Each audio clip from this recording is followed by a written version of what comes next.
This is the outline of what we're going to go. 5 weeks on heaven. Last week, is there life after death? Today, what is heaven like? When we talked about is there life after death, I said yes. And that was good. I hope it didn't surprise anybody. Instead of just resting in peace, we don't want you to rest in pieces, okay? We want you to know there's life after death, right? And you will spend eternity, though, in one of two places. This is what I believe the Bible teaches, what I believe, either in heaven or in hell. And that's why this topic is so important. And then I talked about how Jesus has this doorway to heaven, and we can pass through if we choose to follow him. Jesus said, I'm the way, I'm the truth, I'm the life. Get on that narrow path that leads to heaven, to heaven. So today we're going to ask this question. What is heaven like? Have you noticed the world offers lots of descriptions? I think you and I, if we're honest, have some wrong ideas about what heaven is like. It's just natural. We have all kinds of people, all kinds of voices that are shaping us. One of the most powerful media, I think, today is online or movies. And I think you've been shaped by movies. This one shaped me. So I'll share with you one of Pastor Dan's favorite movies. Now this is Cindy, she hates this movie, okay? So let's watch just a clip from this, okay?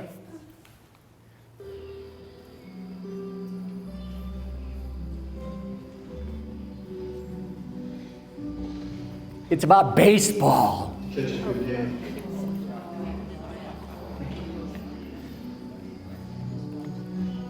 So beautiful. For me, it's like a dream come true. Can I say something? Is this heaven? It's not even. Oh, what a disappointment. Is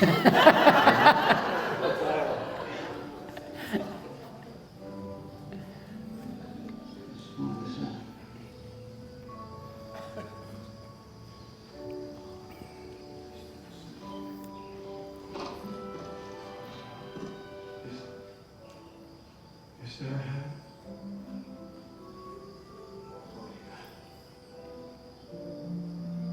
It's the place dreams come true.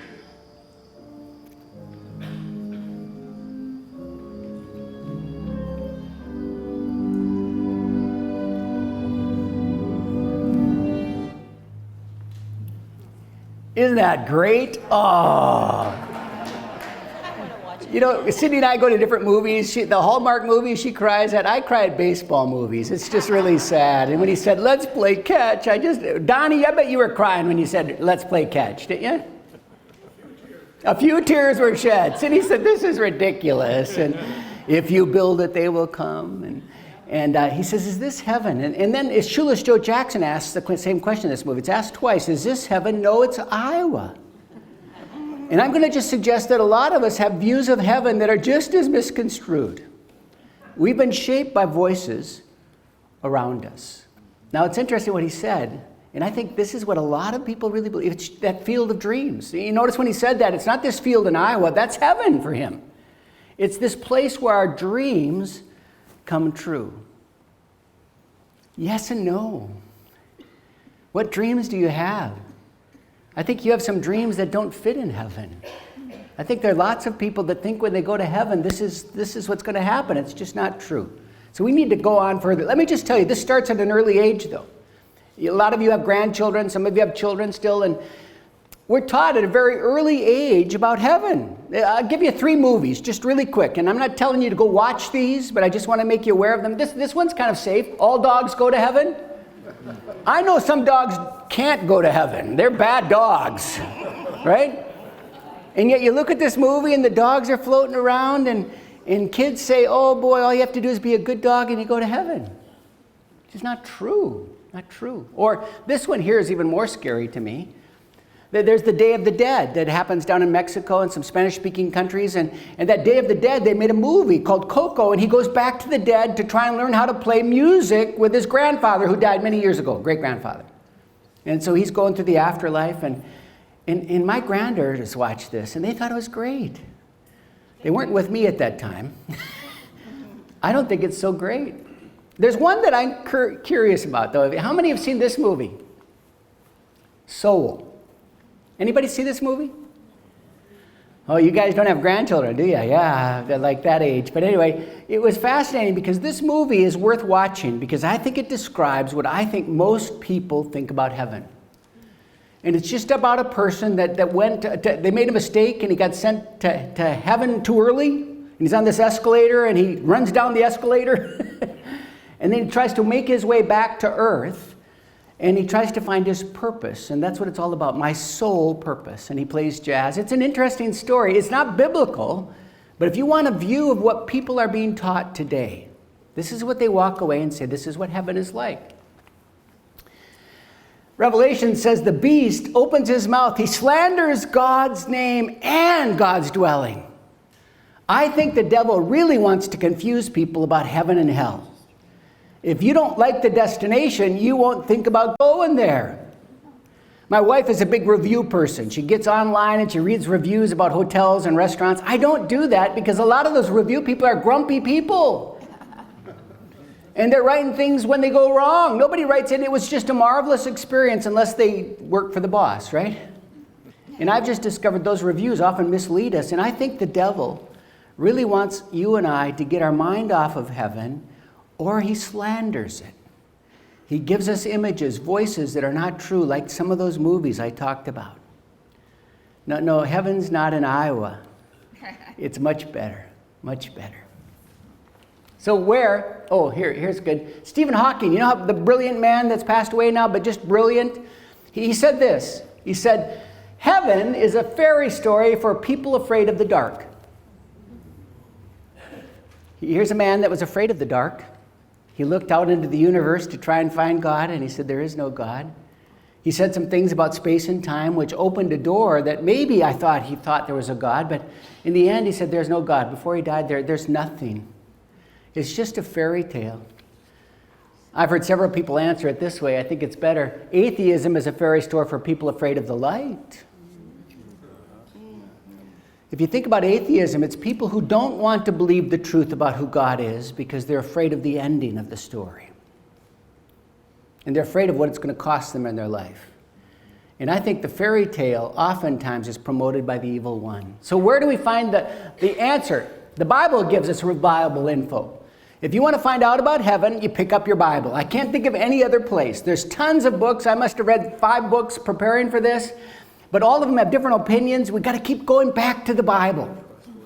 And we're going to give you a couple passages that you can just spend some time on. And they're probably enough for the rest of our life to feed on those passages. But I love this, where John goes to heaven. God gives John a vision of heaven and then tells him this. Look, I'm making all things new. Write this down. For what I tell you is trustworthy and true. You can trust me, John says, the vision that I have of heaven. Jesus said, John chapter 3, that no one's been to heaven but me. Well, John got a peek, didn't he? He got a glimpse. And we're going to use that opportunity to see through John's eyes what heaven was like. What does heaven mean in the Bible? Now, I'm going to go through this really quick, so you don't have to write everything down, but if you want to, you can. I'm going to go through lots of things because the things at the end are what really kind of matters. But heaven is used over 500 times in the Bible. I think I did a search over 700 times, but over 500 to be very careful. It's interesting. The Old Testament has this word sheamin, which means the heights, lofty, raised up. That's what the heavens are. Look at that word. Do you see that Greek word, Uranus? What does that sound like? One of our planets. Yeah. Uranus was taken from the Greek word, and it actually means heaven, right? Very fascinating.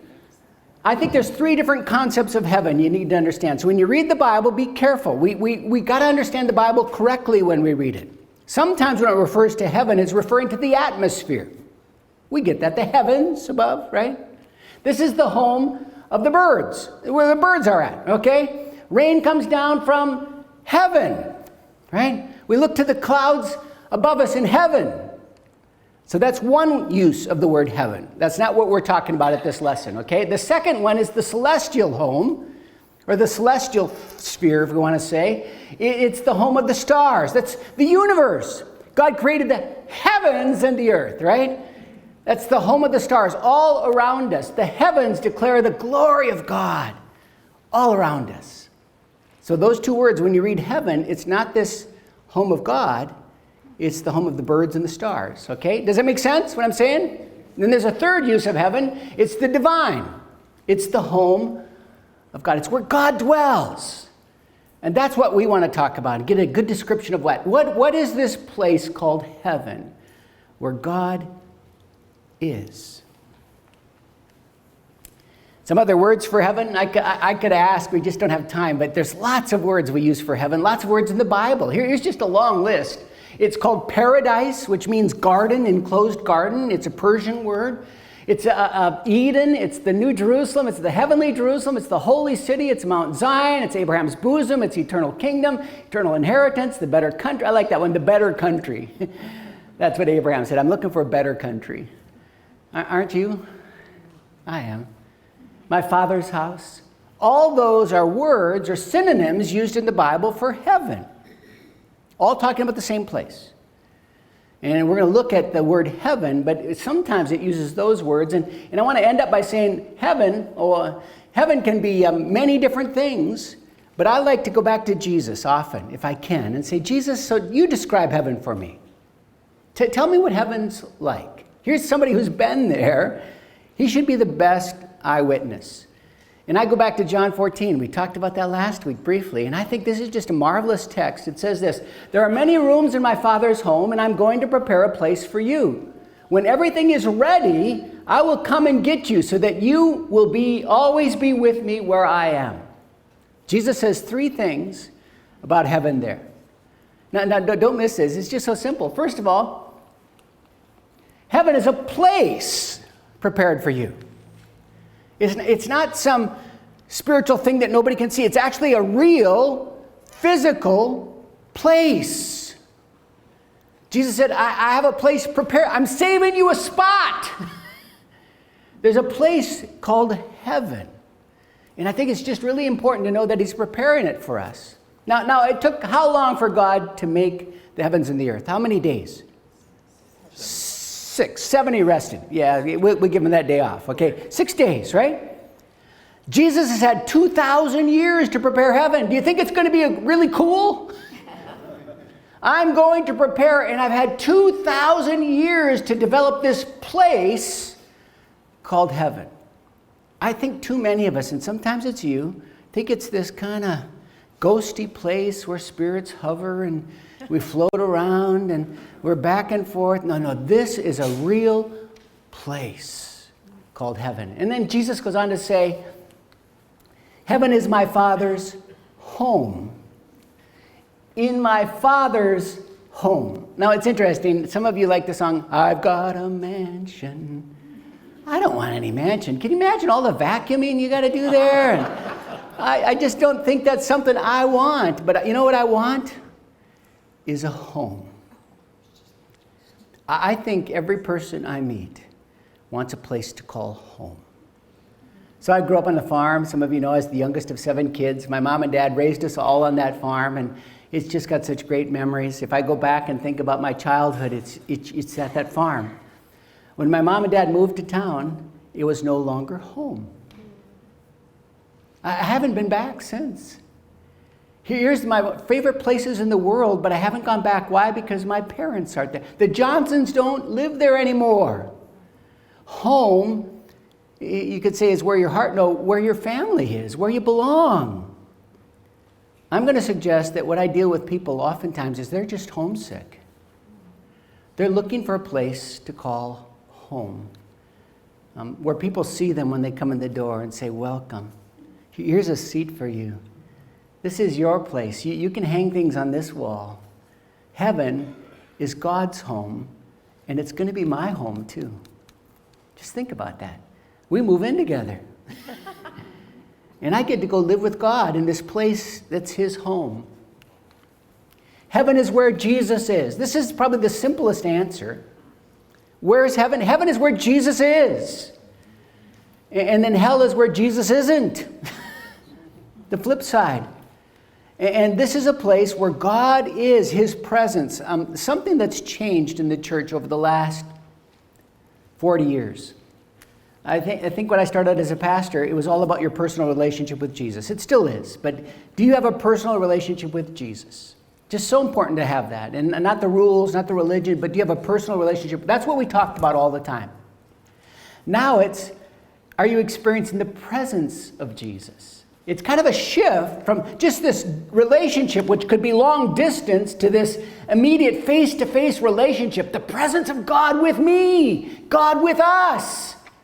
The Emmanuel promise that was Jesus' coming wasn't just for them, it's for us. God is with you. But heaven is where we're with God. I can't imagine being face to face. When we walk into heaven, we'll be so aware that this is God's home and that we're finally home. When people pass away that I know Jesus, I call it homegoings. They're finally able to go home. One thing I ask from the Lord, this is King David, I think he understood what Jesus was saying. The only thing I seek is this, that I may dwell in the house of the Lord all the days of my life, to gaze upon the beauty of the Lord and to seek him in his temple. What a description, I think, of our aspiration. When you understand who God is, what heaven is like, this becomes our desire. The one thing I seek is to be at home with him. Presence of Jesus. Why is heaven so difficult to describe, comprehend, and explain?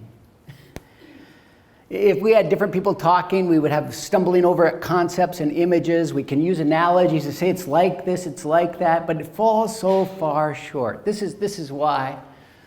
It's trying to describe a heavenly experience using earthly words and concepts. Words just aren't adequate. I'll give you my example. I had a friend came up to me one time. He was kind of a character. His name was Ross. And he came up to me and he said, "Dan, what's it like to kiss your wife?" He'd never been married, and he's married now, but he hadn't been married. He was older. He was 35, and he just wanted to know, what was it like? I said, "It's wonderful, and you're never going to experience it." You see, that was a heavenly experience to kiss Cindy. But if I describe it by how much pressure or spit is swapped, or it's not adequate. You got to pucker her up just right. Every attempt to explain it falls short of the experience. And the same with heaven. Joni Eareckson Tada said this: it's like trying to describe heaven using Lincoln Logs. I thought that was a good description. Trying to build a model of heaven with Lincoln Logs, it falls so far short. So whatever we talk about today, what we read from Revelations 21 and 22 is still far short because the words are not adequate. Our minds, though we have the mind of Christ, can barely comprehend what's in store for us. I love what Paul said. If you remember, he was taken up to the third heaven, which is one of those great stories. He said, "I'm not bragging, but I went up to heaven." And he said when he went up there, he heard things that he could not express. The things that he experienced and saw that were inexpressible. That's what he says. I'd like to tell you what it's like, but I can't. I can't find words to describe what heaven is like. You look at Ezekiel. Have you read Ezekiel lately? When he has the whirling things. I mean, he describes things that just are bizarre today. I think Tesla is trying to work on some of those things that he described.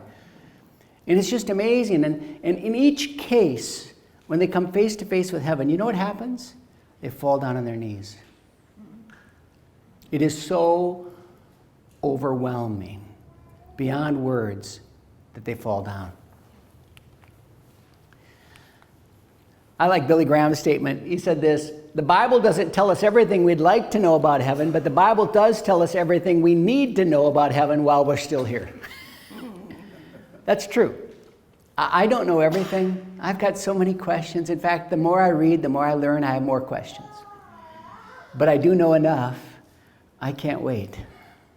Heaven is a better place. Heaven is a wonderful place.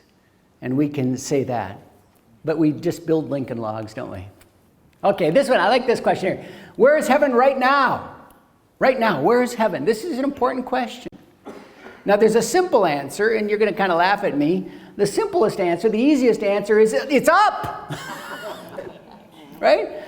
Now, why do I say that? Well, throughout the Bible, just look at all these examples. You either look or you go up to heaven. Now, these are just a small sample. Jesus was looking up to heaven, and then he gave thanks for the bread.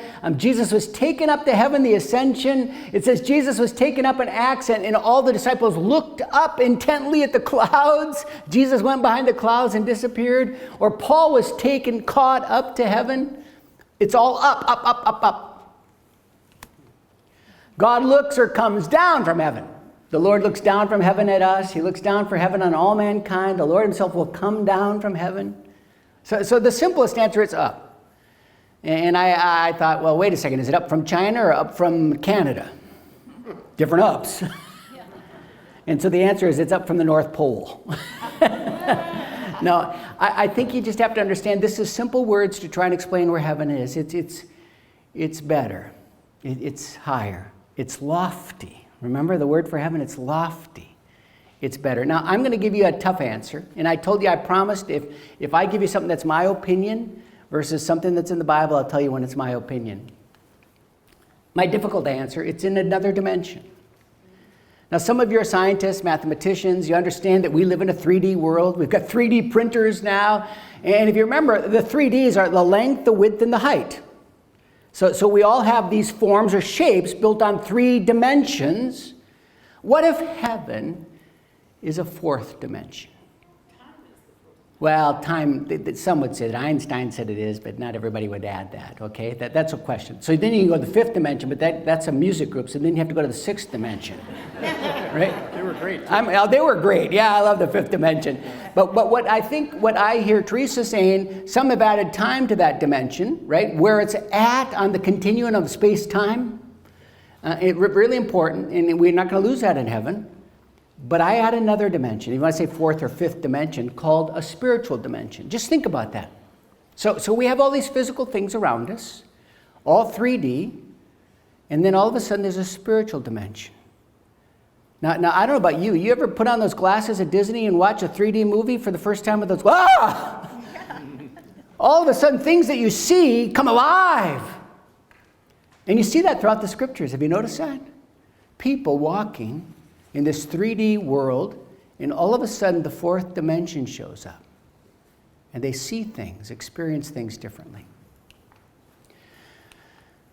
Heaven is a 4th dimension beyond our space-time continuum and the distances direction we use to navigate. It explains the confluence, the coming together of both the physical and spiritual worlds. When you read the scriptures, you have to stop and say, how come all of a sudden, for example, I'll give you a couple examples. The angel surrounding Elisha. All of a sudden he's there with his servant, and the servant's all afraid, and he says, God, help him to see. And the servant looks up and sees they're surrounded by angels. Did they just show up? Were they cloaked? No, I think it's another dimension. Right? I think it's another dimension. Or the angels. Stephen is being stoned. He's kneeling there about to die, and he looks up and he sees heaven. How can that be? Did he have special vision, or was this dimension of heaven opened up for him so he could see it clearly? Right? Or maybe Jacob's ladder. I like that story. Jacob's ladder, he falls asleep on a rock. No wonder he had dreams, right? And he looks up and he sees these angels ascending and descending. And Jesus even quotes Jacob. And maybe to me it's a description of how heaven just opens up this dimension, and there's this coming back and forth. There's movement throughout the Bible, if you remember, where people are just transported immediately. Jesus walks through a door. There's all kinds of things that happen that I think is this spiritual dimension on top of our dimension. Now you say, Dan, I don't know if I understand that. It's okay. But just start thinking about that. Maybe there's this spiritual. You ever read Frank Peretti? Frank Peretti, just amazing author. And he opened my eyes to the spiritual dimension. We talk about angels among us. And I think they're in that dimension, coming alongside us. Now, what's important for you to see is someday you and I are going to be in a 4D world or 5D world. We're going to find ourselves all of a sudden in the spiritual dimension as well. Okay, that'll talk about that in your small group. Have fun. N.T. Wright, very profound. I don't agree with everything he says, but he agrees with me on this, so I'm going to quote him, okay? Heaven and earth in biblical cosmology are not two different locations with the same continuum of space matter. In other words, we're here and heaven is there. You know, it's interesting. NASA has just discovered gaps in our universe. They've just found another planet. It's amazing the things they're finding. All of a sudden they said, whoops, we didn't know this was in our solar system. And some people, maybe heaven's tucked in there. What did the cosmonauts say? First cosmonaut, 1961, went into the space and he said, I went into space and I didn't find God. That was not the cosmonaut. He was actually a believer. Do you know that? It was Khrushchev that said that. And he wanted to say there is no God in space. Well, you weren't looking in the right place. There's another dimension. There are two different dimensions of God's good creation. Okay, let's move on. I like this question here. Oh, I passed that. I talked about the direction about heaven. I was going to tell you this quick story of Billy Graham. Billy Graham, when he was young, he was just starting his ministry. He was going small town to small town preaching. And he was at this small little town, and he had a letter to mail. So he saw a little boy along the road in this small town. He pulled over and he said, little boy, could you tell me where the post office is? Little guy said, well, you go up here and you turn right Main Street, and there it is. He said, okay. Hey, Billy Graham said, I'm going to be over at the church, and I'm going to tell people how to get to heaven. You should come. Little boy said, why should I? You don't even know how to get to the post office. Sorry, I like that one.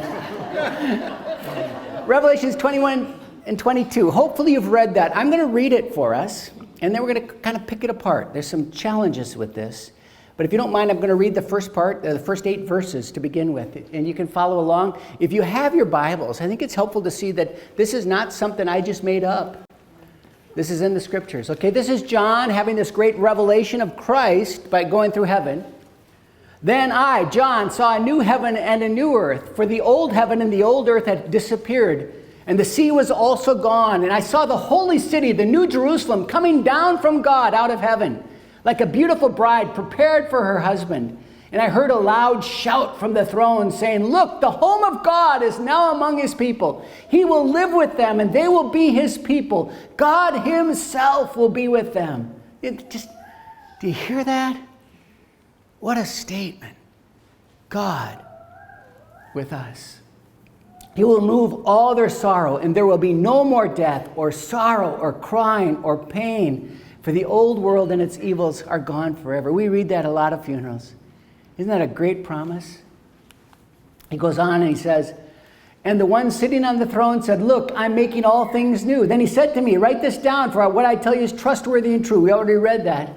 And he also said, it is finished. I'm the Alpha and the Omega, the beginning and the end. In other words, the whole purpose of why I started this creation is coming to completion in this.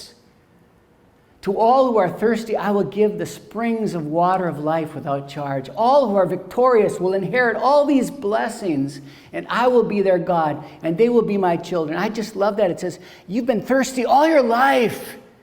Thirsty for something more than this world can provide. You can drink water, you can do things, and you're still coming up empty, but I'm going to provide what you've been looking for without charge. And victory can be yours. I will be your God. They will be my children. But listen, verse 8, but cowards who turn away from me, and unbelievers, and the corrupt, and murderers, and the immoral, and those who practice witchcraft, and idol worshippers, and all liars, their doom is in the lake that burns with fire and sulfur. This is the second death. I'd like to not have verse 8 there. But it tells us there's 2 places. Heaven, and this place, the lake, burning fire. So let's go back and just look at that. Notice what it said in the first verse. I'm making all things new. This is so important. What we discover about heaven, all things become new. I'm going to make them all new. And he talks about a new heaven, a new earth, and a new Jerusalem. And he talked about all 3 of those. And I want to kind of unpack heaven by looking at those 3 different realities, okay? A new earth, a new heaven, and a new Jerusalem. The word new there is really important. 2 words in the New Testament for new. One is brand new. So some of you will go and get a car. It's a brand new car. Brand new car.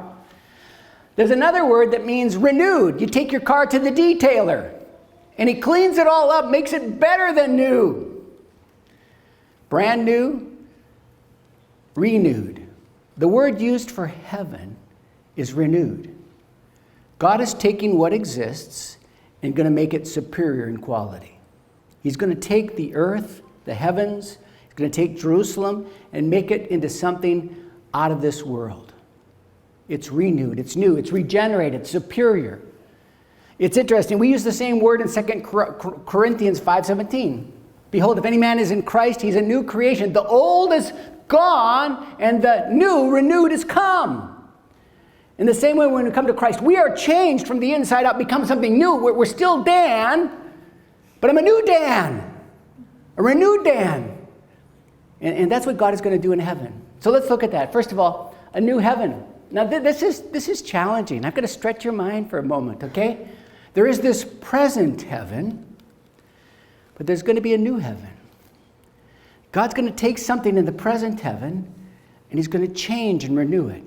So I really believe strongly that when a person dies, they go right to heaven. And I'm going to explain some of that next week. But I really believe that Jesus said, today you'll be with me in paradise. Now, he couldn't lie to the thief on the cross. Today, you're going to be with me in heaven. Paul says, to die is gain. If I'm here, I'm serving God, but I can't wait to be with Jesus now. Paul said in 2 Corinthians 5, he says, absent from the body, home with the Lord. Now there's not this intermediate waiting, home with the Lord. So there's this present heaven that I think our loved ones are there right now with God. And we're going to talk about that next week. It's hard to understand. But there's this new heaven. I'm going to give you a timeline, okay, if you don't mind. And this timeline is a little confusing, so watch with me. I could have given you some timelines. If you go down, just type in eschatology or type in the end times, you will see some that are this long, this wide, and filled with writing, okay? It can be really confusing. I'm trying to oversimplify it here. There's this church era, and we're about right here. I think the 2,000 years of the church era, we're coming to the end of that. I think personally the end times are soon. I'm not a good dispensational theologian, but I really believe that Jesus is coming back soon. And when that happens, then we're going to enter in what are called the end times. Now, I could really get into a fight with all of you and try and unravel all this. The church has argued over this for a long, long time. And I'm just going to lump all those together and say there's this end times, and we've talked about a rapture, about a tribulation, about a millennium, about Armageddon, about a return, about the judgment. All those things is another Bible study. Yep. Right? Not going to talk about that today. But I'm going to suggest that this church era enters into this end times. And when that happens, we've just seen the present heaven. This is what I think John describes in Revelations 4 and 5 when he talks about going to the throne room and the creatures and the 24 elders. And this is the present heaven. It's where God is right now. And it's reality. It's real. God in heaven with us. But then there's this future heaven called eternity. And I think the end times will come, and very clearly the Bible talks, and when you get to Revelations chapter 20 to 22, it's talking about this new heaven. Now that might be new for some of you, and you might disagree with me. This is kind of my opinion again. So this present heaven goes up to Revelations 19, describing the present age as well as the end times. And then in chapter 20, it starts talking about this new heaven. When we read 21 and 22, it's this new heaven that God has taken his heaven, existing heaven, made it brand new. It's even better. So when I talk about that, it's about the white throne where we all come and you and I will be judged. We're going to talk about that in a few weeks. Will you be judged? Yes. The righteous will be judged for the good things they've done. The others will be sent to hell. This is the final point where people go to heaven and hell. And there will be a new earth and a new heaven. So a new Jerusalem. So we talked about this new earth. That happens at this time. God does it. Let's talk about what that looks like. Okay, does that make sense? Then I saw a new heaven and a new earth. What's the new earth look like? You know the story in Genesis that God created this paradise, Eden. Adam and Eve turned away from God and sinned. And because of that, they were cast out of Eden. And if you remember, there was a curse on the earth, a curse on mankind, a curse on the evil one. And those curses continue to today. We experience a world around us, an earth, that is in many ways cursed. Romans chapter 8 describes it so well. The creation was subjected to frustration. The whole creation has been groaning and the pains of childbirth right up to the present time. And we wait patiently The earth groans. Now we have to understand that I don't know about you, but I recognize that in this world, it might not feel like home, but this is going to be my home. It's going to be heaven. But God's got to do something. You know what he's going to do? He's going to take away that curse. Let me just show you what he does. God will remove the curse. Revelation 22 verse 3 says, I'll remove the curse. The curse is taken away from this earth. God will refine the earth. Oh boy, to talk about Peter where he says it's going to be burned and laid bare. He's going to refine this world. He's going to take everything that we know, this earth we've loved, the mountains, the lakes, the trees, the grass, not the mosquitoes, but everything else. He's going to make them better. And then he's going to restore them, just like the beginning. Now, I'm one of those guys that believe that in many ways, heaven is going to be like a new Eden. What God intended from the beginning. What he wanted for Adam and Eve and their families. He wanted them to be in his presence, in this garden of paradise. But it was truly lost. And I think when he says there's a new heaven, yes, God's going to take this new present heaven and turn it into a new heaven. When he comes to this new heaven, he's going to take and give us a new earth. Now, I believe that this earth, God's going to renovate. I don't think he's going to destroy the world. Some people would say that. I used to believe that. I've argued with Jehovah's Witnesses about this. They have a different idea than me. But I do believe God is going to restore, refine this world, and by fire, he's going to clean it all. And then I need to go on to the next one, a New Jerusalem. And this is what we often think of when we think of heaven. I think we come to this place where we say, oh, this new earth, and I just want to share all the things of this earth that you love, we get to enjoy. Now just think about that. I just love kayaking with my wife. I think we're going to be kayaking in heaven. It said there is no sea. I don't believe there's no sea. I think it just means that like the earth, the sea is going to be cleansed. It's going to be taken care of. I think there are going to be mountains to climb. I think there's going to be trees to fall out of, but we won't get hurt. I think all the things that we find in heaven. What did Browning say? Heaven is crammed into earth. All around us, we experience just a taste of heaven, whispers, winks of God, of what heaven's going to be like. So this might challenge some of you, but I believe my heaven is going to be this new earth where God says, here it is, Dan. This is the way I created, I intended for you. Okay? And a part of that is this city called Jerusalem. Now, here's a mistake Americans all make. We think it's New York City. We think it's Chicago, Minneapolis. No. This is New Jerusalem. It's the capital city of God. And it's amazing when it says, I saw the holy city, the New Jerusalem, coming down from God. It's when we go into that end times, that when we finally make it to that eternity, God is going to take all of that New Jerusalem, and I think it's going to come down and it's going to populate the earth with us. This is what I think. This is my opinion. It's going to come down. So let's describe what it looks like. Abraham kept his eye on an unseen city with real eternal foundations. The capital city of heaven was designed and built by God. There's no problem with urban planning here. This design is perfect. Abraham, back when he was called to leave it and go to the promised land, realized the promised land wasn't enough. He was waiting for this eternal city that God would prepare. If you've ever been to Jerusalem, you'll find that it's been fought over for years. Different factions trying to take over Israel. Everybody knows that Jerusalem is a key to the universe. I believe that. That's why we pray for Jerusalem. It's such a key, and it's going to be made completely new. When I walk into Jerusalem now, you look at the gates, and it's full of bullet holes. The gates had just been overwhelmed by people group after people group since the 13th century when the Muslims started coming, but even before that, battles after battles.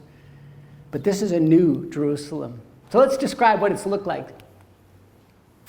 A new Jerusalem, first of all, comes down, populates the new earth. He's going to take, I think, all the residents of heaven come down, and we're going to come down to the new earth in Jerusalem. Maybe a starship or heaven, I don't know, come down. It's going to be like a beautiful bride. Now, don't miss this. It's going to come down like a beautiful bride. We get confused sometimes. We're the bride of Christ, it says. This is a different analogy. So you have to step away from the analogy we have in Ephesians and say, no, this bride is the new Jerusalem comes down like a bride to be presented to you. I have the fortune of marrying people. And as a pastor, I'll stand up at the front, and I'll stand by the groom. And then Betty's my wedding coordinator. Where's Betty? Right over there. Betty often does that, has the bride hidden from the groom, right? Until that last moment. And then grand opening, the door opens up, and in steps the bride. And you see her dress, you see her beauty with the light behind her. And she makes her way down the aisle. And this guy is bubbling. I've had guys break down and cry.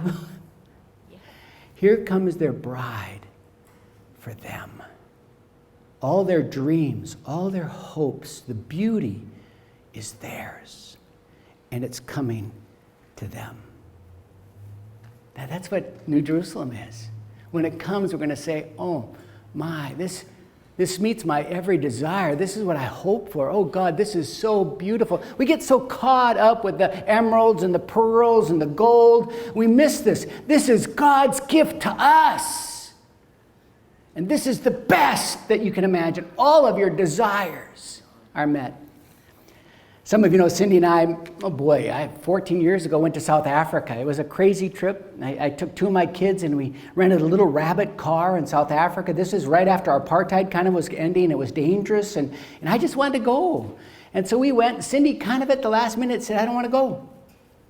We hadn't been to Africa before. This is before our Kenya days. And so she said, it's a long trip. It's almost 20 hours. And we're going to fly into Johannesburg. And it's dangerous there. And there's zones there you can't drive because they'll hijack your car. And she said, I don't want to go. And I said, honey, we got the tickets and it's all planned. Trust me. So we get to the airport, we fly out, we get to Johannesburg. It was a long trip, took 2 of my kids, got in this little car. It was this tiny little car. We had to kind of fold ourselves into this little rabbit, all 4 of us, and had our luggage in there, and we drove, and we drove out to Kruger. If you've ever been to Kruger National Park, it's where all the animals are. It's this huge place where you just have a fence around it, and then the animals are on the inside, and it's huge. It's like, the state of Minnesota. It's just a huge area, and you drive in there, and the animals are all around. And we drove in, and we're probably 3 miles in, and this elephant comes over and walks next to us. And Cindy goes,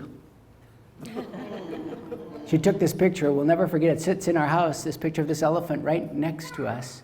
And we drove in, and we went to our lodge. And what the lodges are is they basically put a fence around you to keep the animals from eating you. And then you can look out over everything else. And we went and we stood at the edge of the cliff. And there was this watering hole down there. And hippos, giraffe, there was a rhino, all kinds of animals were coming over to the water hole. And Cindy just stood there. She said, I'm so glad we came. See, she was scared to go because she didn't know what was waiting for her. But when she got there, she said, this is beyond belief. I've never seen anything like this. This is what the New Jerusalem will be like. Beyond our imagination. God will be among his people. I think this is when New Jerusalem comes down.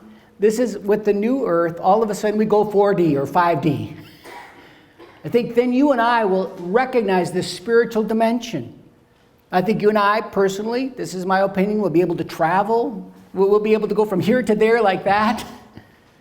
I think we're going to be able to do things and see things, and the angels will be in our realm, and we will find ourselves in this New Jerusalem because we're with God, and that's the most important thing. God is among his people, and we're with him. He is with us forevermore, and we will be his people. That's the New Jerusalem.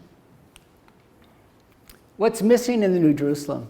I think sometimes we miss this, but there's some things that won't be there. This is a holy city. We'll come back to that. But it said he will remove all their sorrows. There will be no more death or sorrow or crying or pain. Aren't you glad? My goodness, getting up in the morning has been a challenge. All these cracks and creaks. The other day, Cindy and I, we had wonderful, wonderful time. We've got this gun, and we worked on each other's backs. You're not going to need that in heaven. You're going to be jumping around. It's going to be just awesome. It's interesting. What's missing? I did a whole list of things that I think will be missing. Come on, let's go, Junior. No sin, suffering, or sickness. No death, disappointment, or deception. No pain, or politics, or police. No pollution. No hospitals, or cemeteries, or temples, or no dentists. Oh boy. No broke people or broken people. I just think it's going to be so different. The things you struggle with, the pain, helps us to grow spiritually and mature, but in heaven it's going to be so different. With God in heaven is going to be marvelous because of what's not there. It's a holy city, though, with just residents who've turned to Jesus to be purified from all their unrighteousness. Now you have to understand this. It's a holy city, and God's eyes are too holy to even look upon sin and evil. And because of that, those who are evil will not be there. It's a sad thing. It says, nothing evil will be allowed. Cowards, and this is my emphasis here, the cowards who turn away from me. And there's a list of things. I could find some of us unbelievers at times, corrupt. Sometimes there are murders going to be in heaven. So this list says, wait a second, some of those will be in heaven, but there are people who've not turned back to God.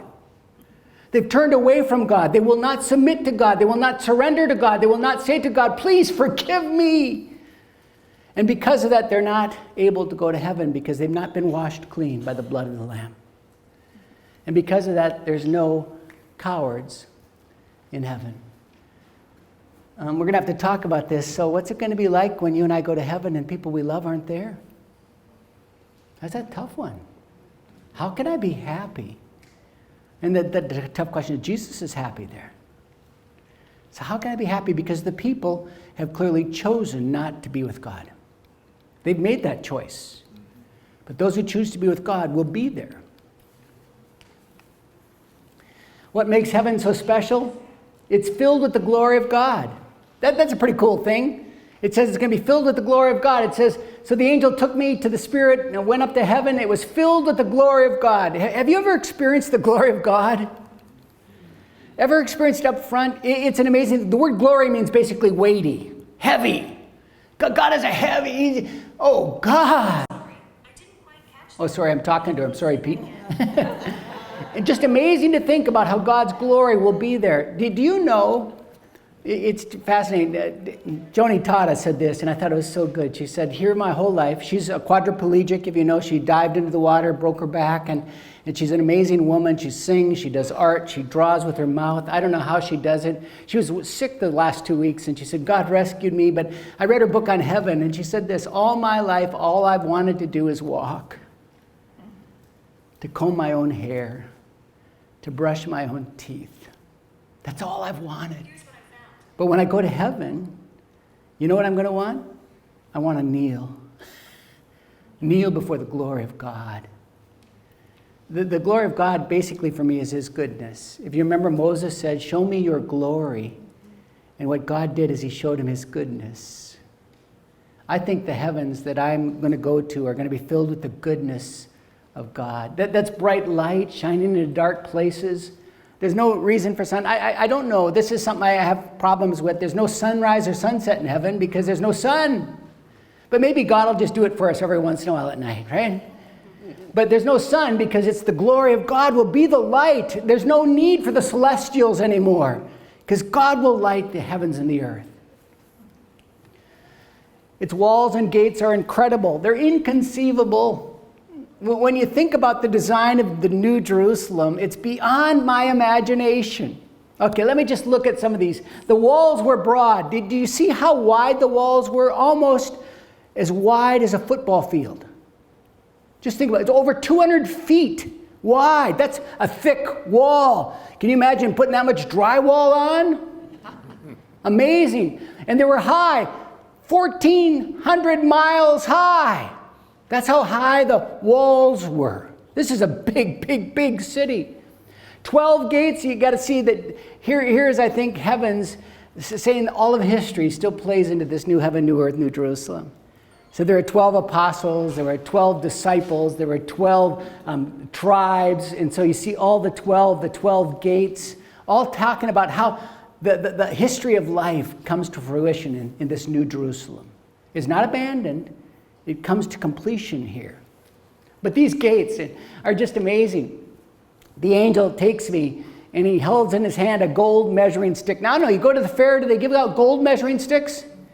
That yardstick I always used to pick up, right? That little cheap wooden thing. This is gold.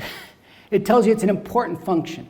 This is a regal function to go and measure the gates and the city and its walls. When he measures it, it was in the form of a cube. Do you know that this new Jerusalem is a cube? It's 1,400 feet high, 1,400 feet wide, 1,400 feet long. Miles, thank you, miles. Yeah, the 5 feet is not very big, except unless they're my feet. 400 miles. It's just huge. And it talks about that being 260 feet thick, and the city was pure gold with the walls made of jasper. I think John just doesn't know what words to use there. It could be Formica, and they didn't have that back then. I don't know. But he's just trying to describe it. Now, let me just give you a picture, okay? If you were to take and look at this cube, it's 2 million square miles on the first floor. That's a pretty big area. Because I've often asked, okay, if we're all going to dwell in the city of Jerusalem, if that's going to be a possibility, will we fit? Well, if you just take the square, the first floor, but if you had to take a 20-foot ceilings, it has room for 400,000 floors. Man, that's got to be some elevator. It's kind of like Star Wars, right? But it's just fascinating. So this is what it kind of looks like. I don't know if you've seen an image. I think that's a block of cheese, but anyway, if you think about the world, this cube is going to come down called heaven. Now, some people say maybe it's not all the walls are 1,400 miles high. Maybe there's steeples, and I don't know. But if you just think about that dimension, it's massive. But it's not going to be here. It's going to be over Israel. Personally, I think it's the New Jerusalem. Why wouldn't it be in Jerusalem? It's not going to be here in Washington, D.C. Some Americans think it is. No, it's there. And this is how big it is. If you just want to see it with a map, it covers 2/3 of the United States with 400,000 floors. I think there's room for you and your furniture. Pretty fascinating when we think about that. And then it talks about those wonderful, wonderful gates. They're filled with gems. The walls, the foundations are in precious stones. The pearly gates, this is where the term comes from. Can you imagine the oyster to give a pearl that big? I can't. Right? And those gates never close. You know why they never close? There's no need to close them. There's no enemy coming. There's no reason to keep the kids inside. We can freely come and go. I think this new Jerusalem will be a place where we launch into the new earth and the new heavens and see all that God has created for us. Pretty fascinating when we think about them never closing. We used to have a chicken coop. We had to close it at night to protect the chickens. Not us, not us. We will be satisfied as we drink from the water of life and eat from the trees of life. Now, I don't have time to go through this, but read the rest of chapter 21 and the beginning of 22. It talks about this river flowing from the throne with trees of life. Remember, the tree of life that used to be in the garden just fills this place. And you and I will be able to drink from the water, and we will be satisfied. The thirst will be quenched. We're able to eat from the tree, and we will be healed. This will be life. Now, I think there's also going to be some other buffets. I think there's going to be pie. Yeah, I think more things. I love this. It says those trees, it says every month they bear a new fruit. Pretty cool to think about. The leaves are therapeutic. Literally, the word is therapeutic right there. And there's no night there. I got to finish, so I just want to say, how can I be sure that I'll go there? I said that every week I'm going to talk about this. Now, it says in Revelations 21 and 22 that only those whose names are written in the book of life. You got to have a reservation. I get these Evites all the time to people's anniversaries or weddings or parties, right? And you respond saying, I'm coming. It's the same with this. We've heard about heaven. We've heard about Jesus coming. We've heard about his offer of life. I'm the way, the truth, and the life. The question is, do you have a reservation? Have you said, Jesus, you are the author of life. Write my name in your book. I love this. It says, I saw a great white throne. This goes back to chapter 20. And all the books are open. There's several books. There's the book of life. And I call it the book of deeds. And if your name is written in the book of life, your book of deeds has been tossed away. And those that aren't in the book of life, then God will take out the book of their life story, and they will read why they are truly judged and go to hell. There'll be no arguments, no surprises. As they read those books, the book of life, the dead will be judged according to the things written in the books, according to what they've done.